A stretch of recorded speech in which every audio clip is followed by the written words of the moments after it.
So this morning, Corvette introduced the world to the new C7 Corvette Stingray. C7 for the seventh generation of Corvette, and Stingray for yet another amazing and bold design coming from Chevrolet. Now, the Stingray concept, or Stingray cars, are actually going back all the way back to 1963, where you had the first original Corvette Stingray. The original Stingray, when it came onto the market, was a stunning design, very beautiful looking car, you know, just very visually striking.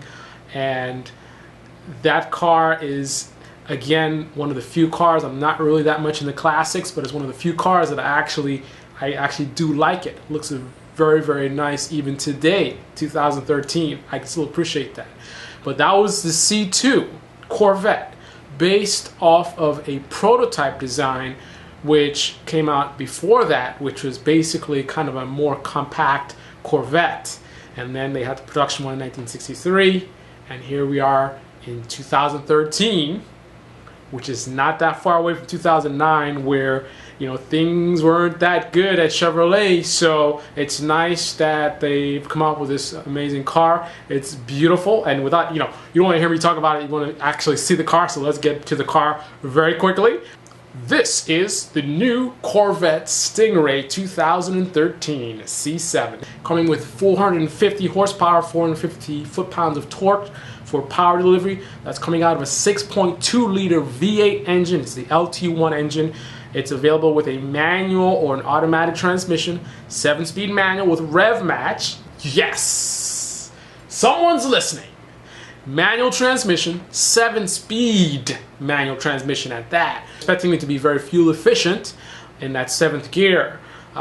So that's a very nice option. It also comes with rev matching, which I think is pretty cool. And I think one of the big things that Corvette has been really pushing, or Chevrolet has really been pushing about this car, is about this car just allowing you to really reach to new heights with your driving ability. So the rev matching allowing you to be a better driver. It's pretty cool.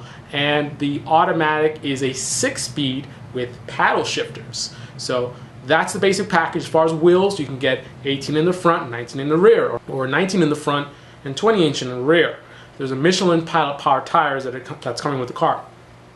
The roof is available in painted carbon fiber, raw carbon fiber, or clear. And it also comes with a variable power setting, or power modes, where you can adjust the suspension and the power delivery and traction control. So there's various modes you can go into, just like a Ferrari. People say it looks like a Ferrari. It's got Ferrari technology too. So we're gonna see how that is on the road, but sounds very interesting indeed.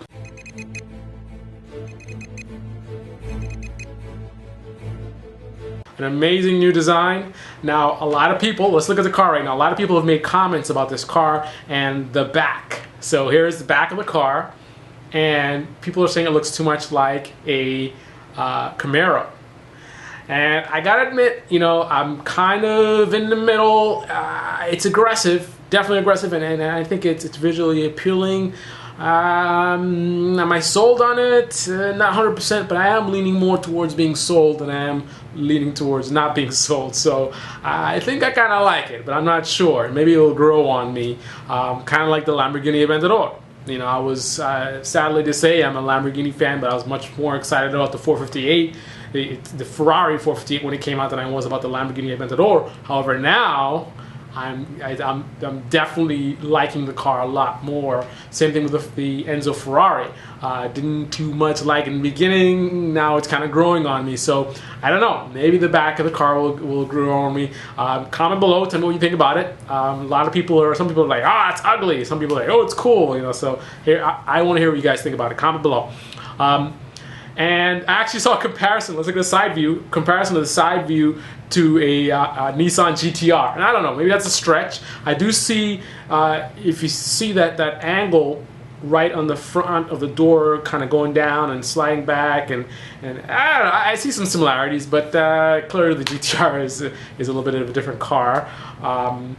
And Let's go to the front. Now, some people, it's probably the view they're talking about. I hear a lot of people commenting and saying that it looks too much like a Ferrari.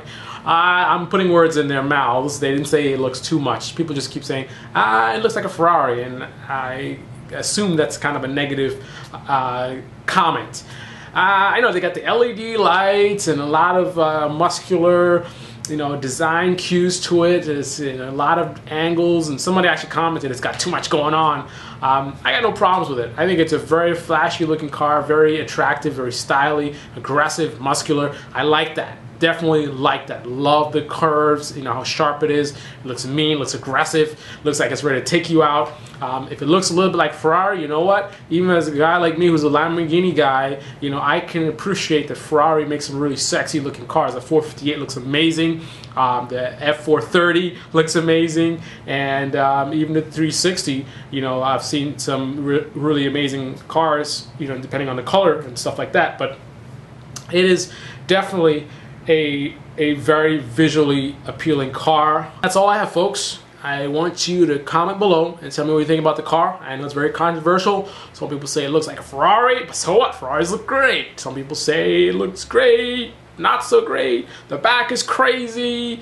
Tell me what you think. Is this the car? Corvette says, or Chevrolet says, that they put their heart and soul into this car, and they need something like this to kind of revive the brand right now. And you tell me, have they succeeded in reviving the brand? Is this the Corvette that you have been waiting for? And the other factor is Corvette needs to change its demographic from the older gentleman to a younger car. Now, I'm not saying they need to discount their older drivers or more mature drivers, but there's a whole youth market that they're missing out on because they have this kind of an older driver reputation.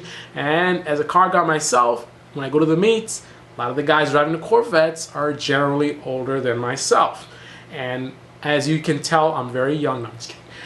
So, there's definitely a whole market that they're missing. I mean, it's a sports car. Sports cars, you think, younger guys are more into sports cars. As you get older, maybe get more into luxury and things like that, unless you're a real car enthusiast. So there's got to be a lot of money to be made with a younger audience to augment the existing older drivers that like the Corvette car. However, can they get away from that stigma of just this kind of an older demographic?